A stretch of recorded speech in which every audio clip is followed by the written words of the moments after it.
Data Week. Choose your view.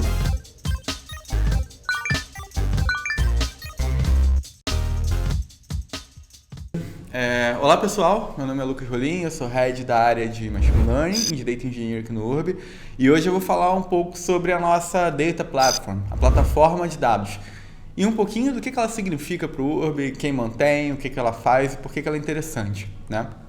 Então vamos lá. Primeiro, vamos começar falando sobre o que é engenharia de dados, né? Quem que são esses engenheiros de dados, que é uma área relativamente nova no mercado, mas que tem crescido bastante. No cenário do URB, o engenheiro de dados é o responsável pela ingestão, transformação, disponibilização dos dados. Essa é uma pessoa que combina conhecimentos de engenharia de software, DevOps, banco de dados, entre outras coisas, para transformar, disponibilizar, auxiliar toda a empresa, né, a manipular dados em grandes volumes.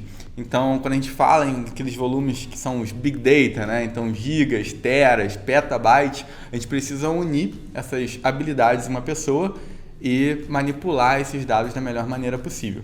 Então, esse é um pouquinho do dia a dia de quem é o Data Engineer, né? É o cara que faz aquele trabalho antes de chegar no modelo, de chegar numa análise, para o dado estar lá, existe o trabalho de um Data Engineer.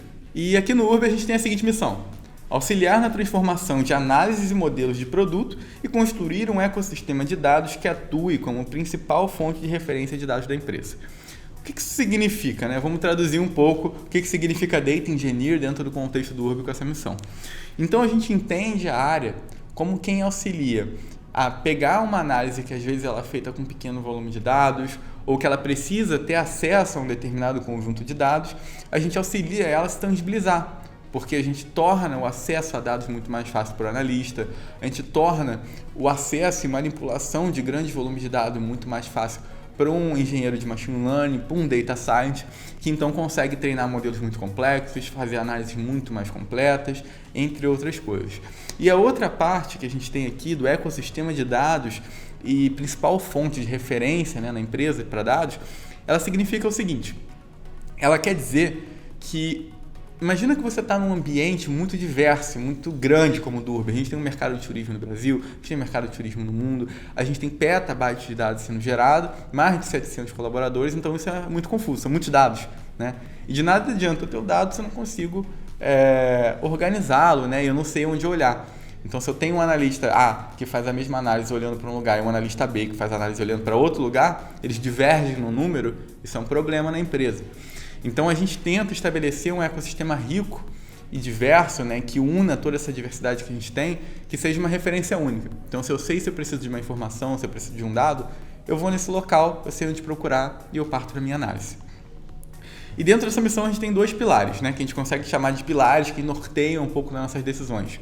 O primeiro deles é estabelecer uma fonte única de verdade, que eu acabei de falar. Então, eu não quero que todo mundo fique confuso. Você vai olhar para o lugar A, B, C e tal, para procurar aquela informação. Ah, será que eu olho no Excel? Ah, será que eu olho na internet? Ah, será que eu olho no Power BI de tal lugar? Ah, será que eu olho na base do time tal? Não. Você tem um lugar unificado que você vai procurar e você tem como a sua referência da verdade, né? E que a gente dá a nossa chancela para aquilo. Essa é uma das grandes metas e pilares que a gente tem aqui dentro. A outra é fazer as pessoas confiarem nos dados. Parece meio estranho, né? Mas quando a gente fala confiar no dado, imagina que eu quero entregar uma análise para um supervisor, para um par ou para outro tipo de pessoa.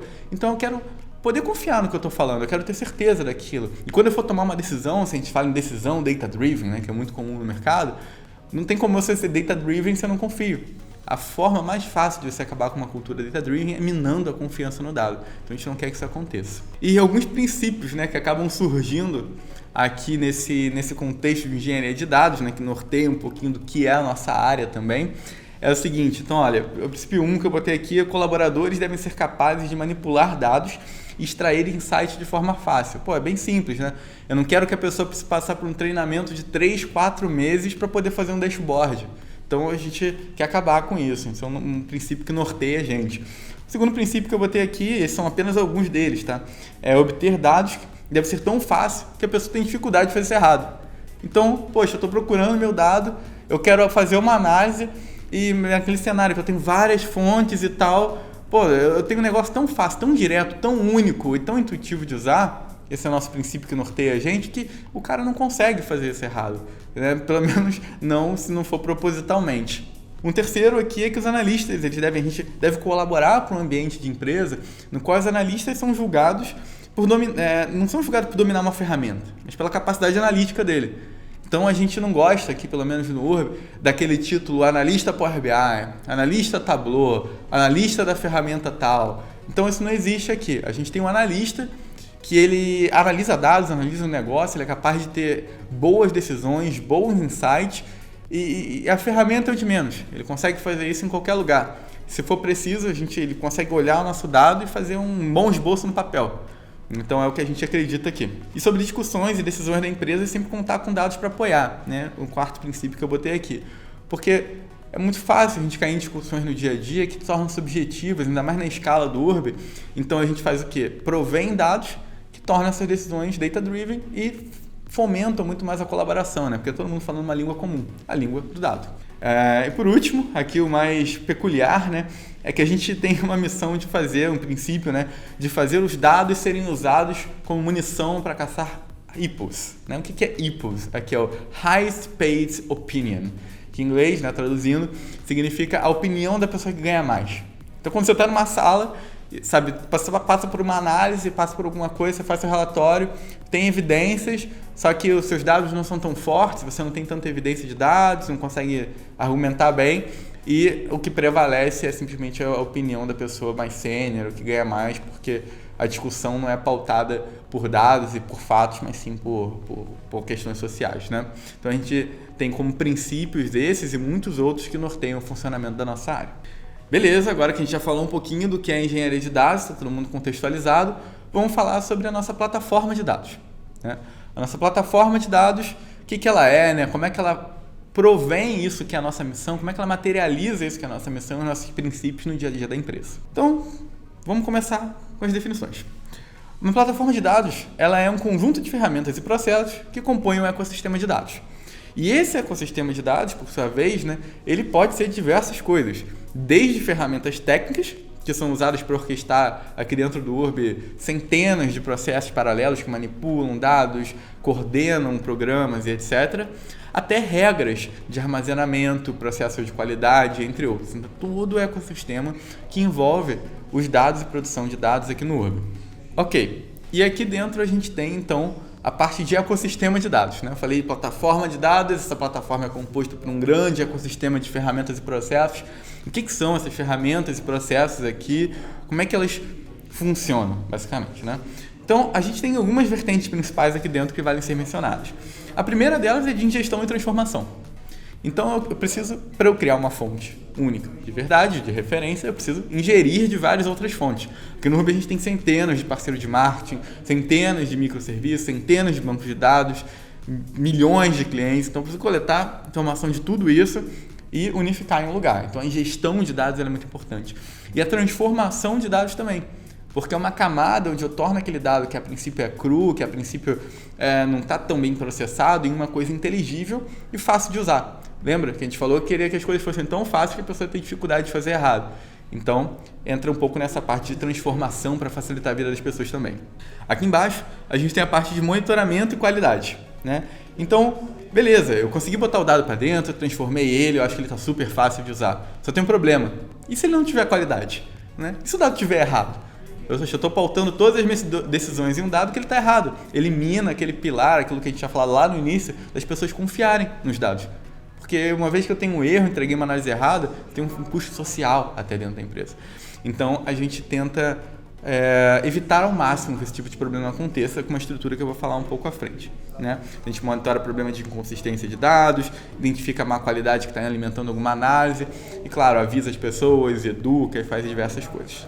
A gente tem uma parte de disponibilização dessa informação, que é basicamente como eu deixo todos esses dados que eu processei disponíveis para serem usados pelo pessoal e consumidos, né, dentro desse ecossistema de dados no geral. Então, seja no BigQuery, que a gente usa no Urb, eu vou falar daqui a pouco, ou algum outro lugar, ou tornar ele acessível mesmo, né? Porque quando a gente tem uma escala de terabytes de dados, as pessoas não conseguem processar no computador, processar de maneira fácil no banco. Então, elas se auxiliam dessa nossa plataforma, desse nosso ecossistema.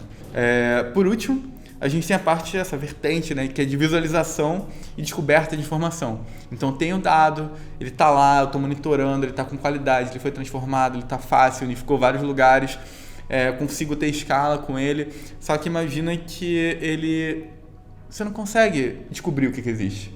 Então a gente tem milhares de tabelas aqui no Urb e quando uma pessoa nova entra, poxa, como é que ela vai descobrir o que existe? Como é que ela vai descobrir qual é o dado mais interessante para ela explorar? Como é que ela vai descobrir o que significa cada uma das centenas e milhares de conceitos que a gente tem aqui dentro? Então a gente tem essa vertente aqui dentro, tanto como a visualização. Tem plataformas que permitem cada um criar sua própria análise. Então esse conjunto de sistemas e regras, né, que compõem esse ecossistema, ele serve para democratizar o acesso de mais de 700 pessoas que a gente tem aqui dentro da empresa a milhares de tabelas, terabytes de dados, e tudo isso olhando para segurança, como desde segurança da informação no geral, como segurança de privacidade de dados, informações de acordo com a lei de proteção de dados, etc., até a qualidade, né, desse dado, como a gente falou que a gente preza muito para uma cultura data-driven e criação de confiança em dados. Ok, então a gente já falou do time de Data Engineer, a gente já entendeu o que é uma plataforma de dados. Agora entra na hora de falar como é que a gente faz tudo isso, né? Então como é que isso aí vira software? Como é que isso aí no final se transforma em algo factível, em algo tangível para toda a empresa no Urb? E antes de começar a falar disso, é importante falar um pouquinho da cultura que a gente tem nesse sentido. A gente tem a cultura open source, né? E é basicamente o seguinte, a gente acredita que a cultura de utilização de ferramentas de open source ela serve para absorver informação e entropia de todo o mercado. Eu não estou usando uma ferramenta, então a gente tinha aquele dilema, né?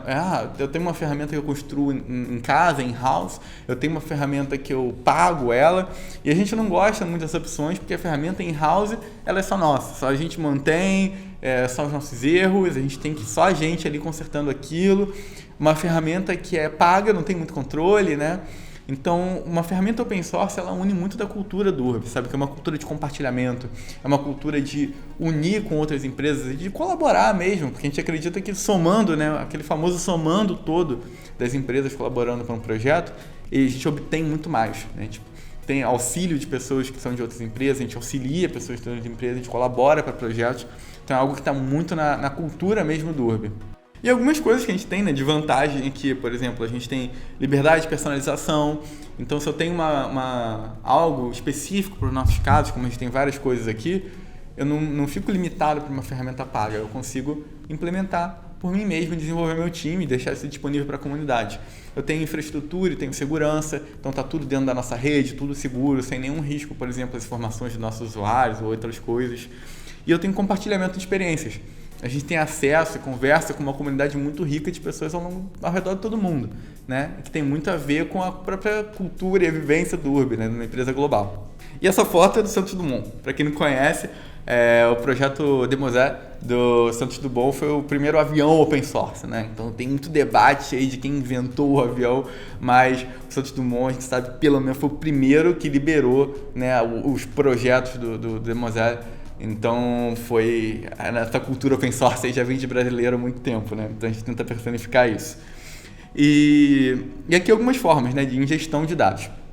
A gente fala de ingestão de dados, antes de eu falar um pouquinho de como a gente implementa as coisas, é fundamental a gente entender a diferença entre os dois. O primeiro deles é o streaming.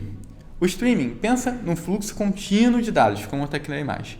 Então, ele está vindo, é um rio que vem correndo e eu estou pegando a informação assim que ela vai chegando, né?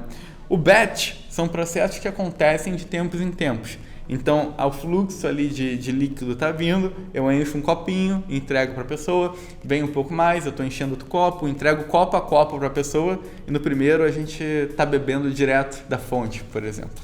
E dentro disso, né, a gente começa a falar de como a gente implementa a nossa arquitetura de ingestão e transformação de dados, né?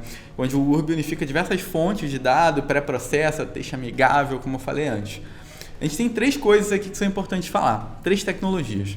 A primeira delas é o Airflow. O Airflow é a ferramenta que a gente utiliza para fazer processamentos batch. É uma das ferramentas mais conhecidas da comunidade, ela foi desenvolvida no Airbnb, também aí dentro do cenário de travel, né, mundial.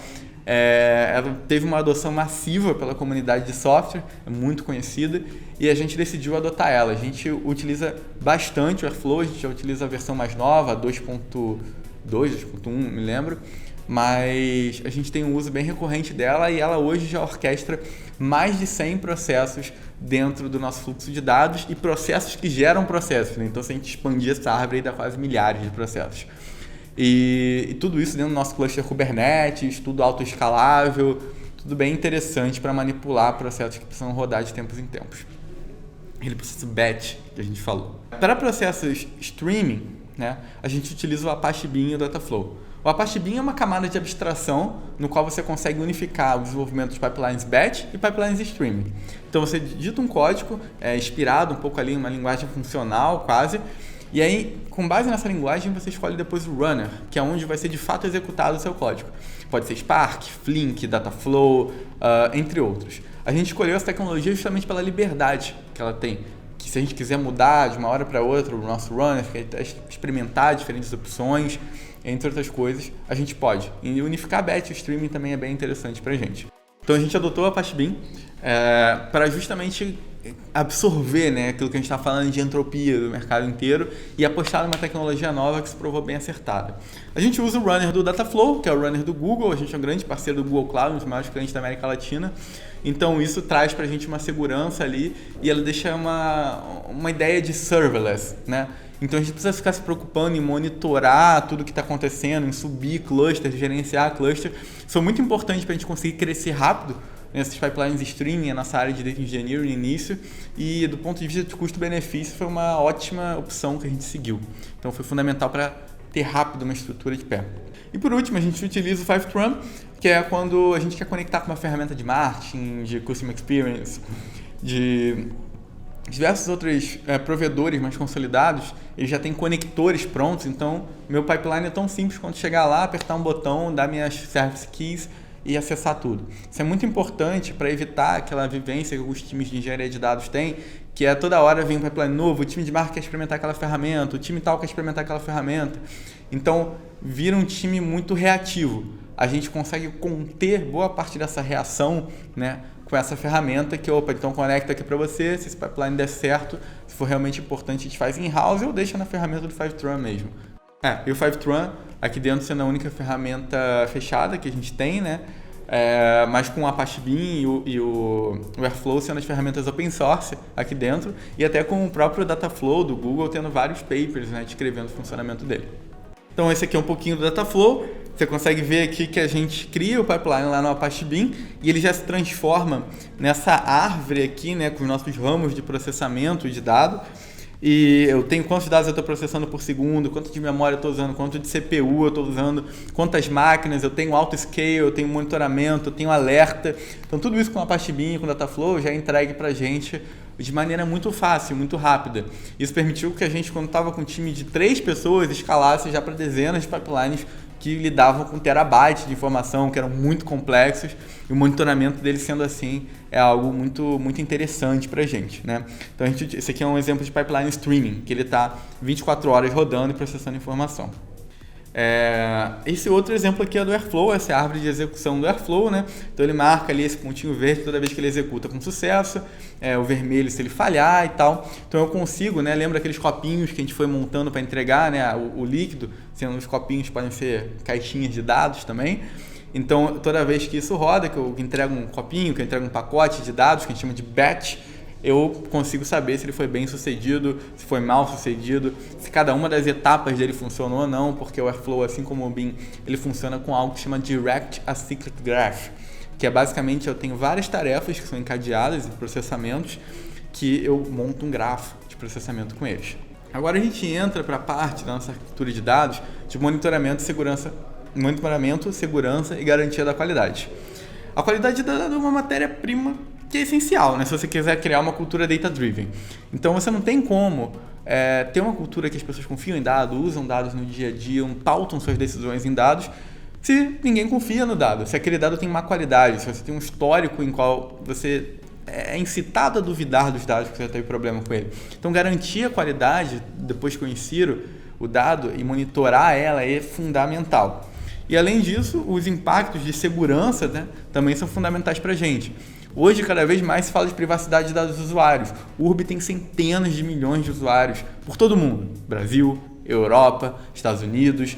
Então a gente, inclusive, precisa lidar com diferentes legislações, CDAP, LGPD, GDPR. Como é que a gente monitora tudo isso? Como é que eu monitoro se o dado não está dentro do Data Warehouse, quem pode ter acesso àquela informação, como ele é armazenado, entre outros? É um pouco que a gente trata nesse tópico.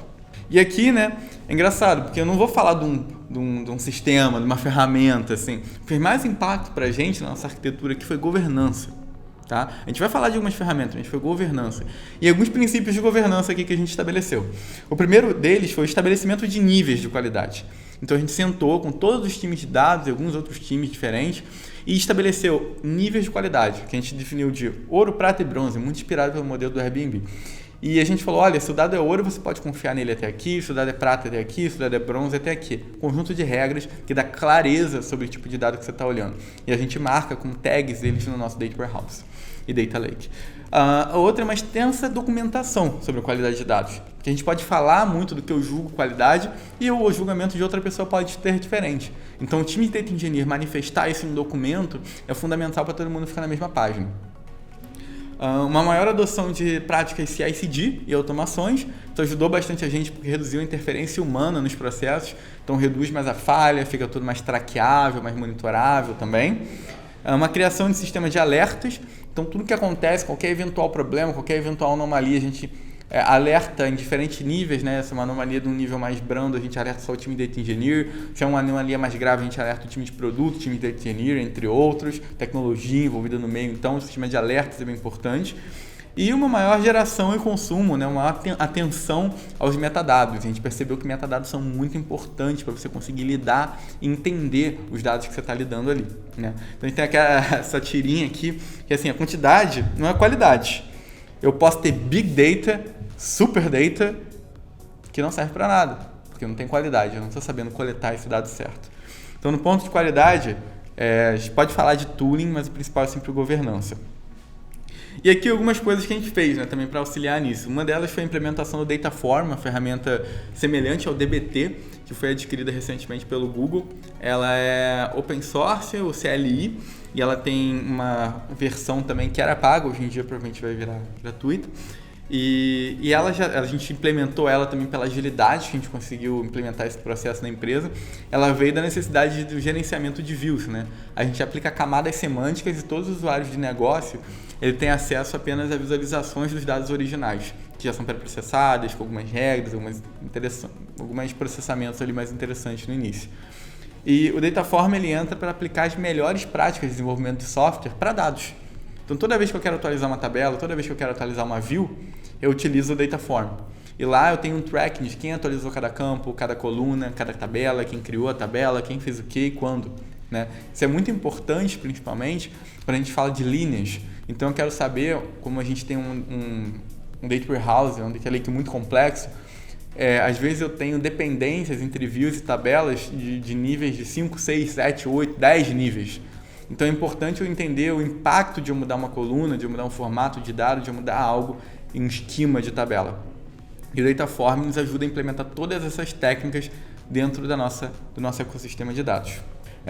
A gente também tem a ferramenta Great Expectations, junto com Nightwatt. Great Expectations é uma das ferramentas de validação de dados mais consolidadas no mercado, também open source. Então ela dá informações como se você teve um drift de distribuição, seus percentis, seus valores médios, suas cardinalidades, seus tipos de coluna, entre outros. A gente aplica essas validações e fica monitorando se algo está mudando, o que está acontecendo e tal.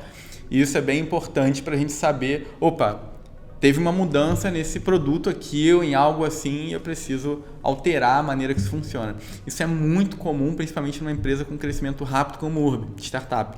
Então, mudou um produto, mudou uma realidade de mercado, eu preciso estar atento e fornecer dados que dão, de novo, aquela análise com qualidade lá para a ponta. E, por último, aqui a gente tem a parte de disponibilização, visualização e descoberta. Então, a gente chegou naquele ponto que eu já implementei uma stack, que eu ingeri tudo.